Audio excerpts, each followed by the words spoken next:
All right, so you know how you always check your pulse when you're working out?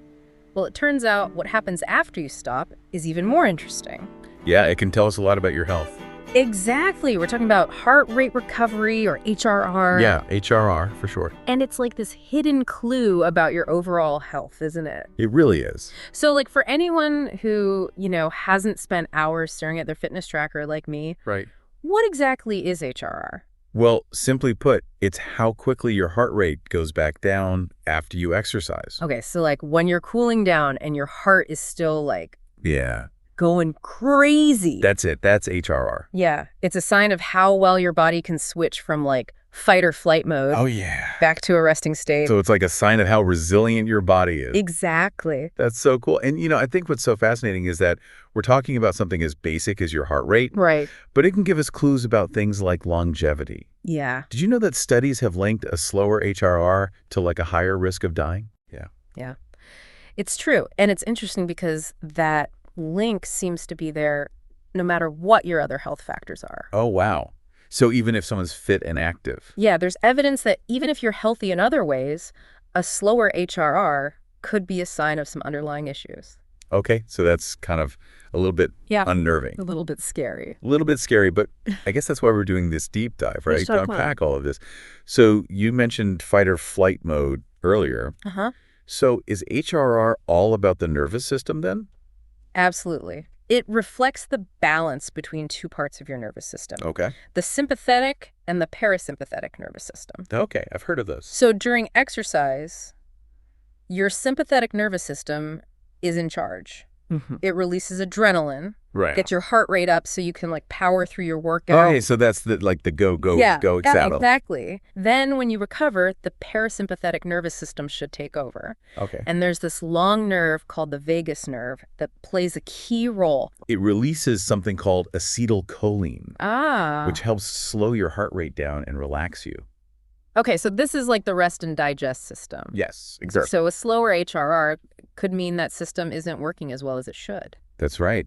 It suggests your body is struggling to get back to that calm, restorative state. Okay, so we've already learned so much and we're just getting started. We actually dug into this article called Heart Rate Recovery After Exercise, what it means for your health for this deep dive. Right. And there's a lot of interesting details there about what influences HRR. Mm-hmm.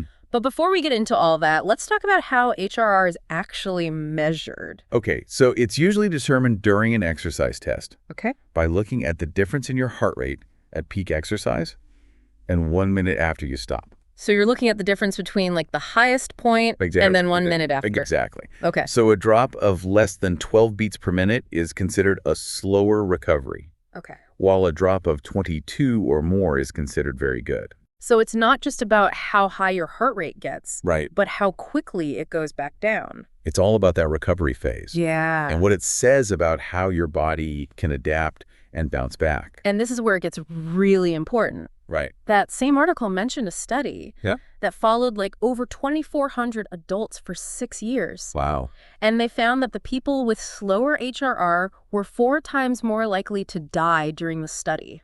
That's a big difference. Yeah, that's huge. Yeah. And what's really interesting is that this finding was independent of other risk factors like age, or whether they smoked, or their blood pressure, even their fitness level. So this is something that's relevant to everyone. Absolutely. HRR is like a window into your overall health and how long you might live. Wow. It's pretty powerful stuff. It really is. So it really highlights how important it is to pay attention to those little signals our bodies are sending us. Yeah, I think a lot of people listening right now are probably a little freaked out, thinking, oh no, my heart rate takes forever to slow down after I like climb the stairs. Am I gonna die? Right. But it's important to remember that this information is powerful. Yeah. It's not about scaring you.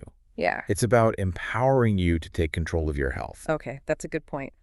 So let's talk about what we can actually do about it. Can we improve our HRR? The good news is, yes, you can absolutely improve it. Okay, good. It's not set in stone. Okay, so where do we start? Well, the most obvious thing is exercise. Makes sense. Regular physical activity is one of the best ways to improve your HRR. So the more you train your body to go from exertion to recovery, the better it gets. Exactly. Yeah. You're building resilience, not just physically, but also for your nervous system. So if I hit the gym a few times a week, I'm good. Well, it's a great start.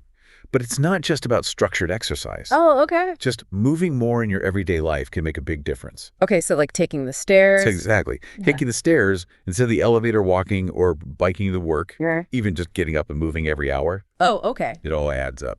Okay, so move more. Got it. What else can we do to help out that parasympathetic nervous system? Right. I think all of us could use a little more rest and digest. Absolutely.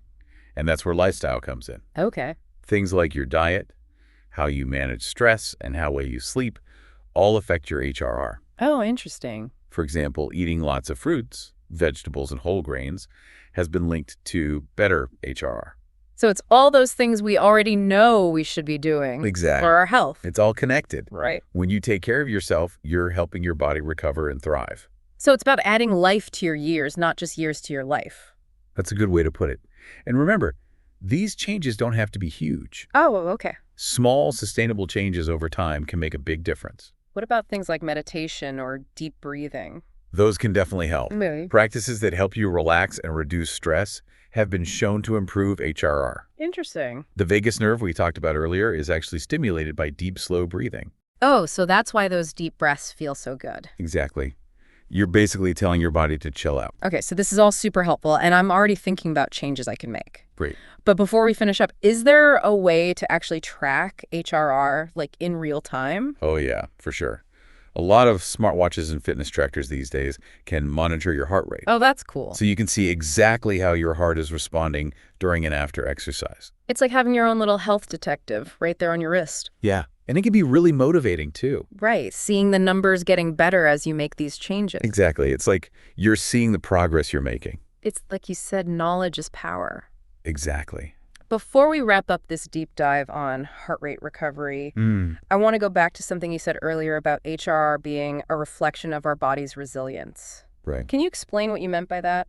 Well, think of HRR as a kind of a stress test for your nervous system. Okay. If your HRR is slow, it could mean that your body is having trouble regulating itself. So it's not just about recovering from exercise. It's about recovering from all kinds of stress. It's about how well your body can handle the demands of life.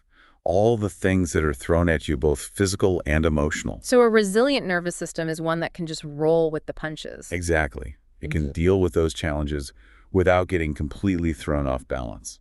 That makes a lot of sense, and I think that's a really powerful way to think about HRR. Yeah. It's not just a number, it's a sign of how well we can cope with stress and find that balance in our lives. I think that's a great way to put it.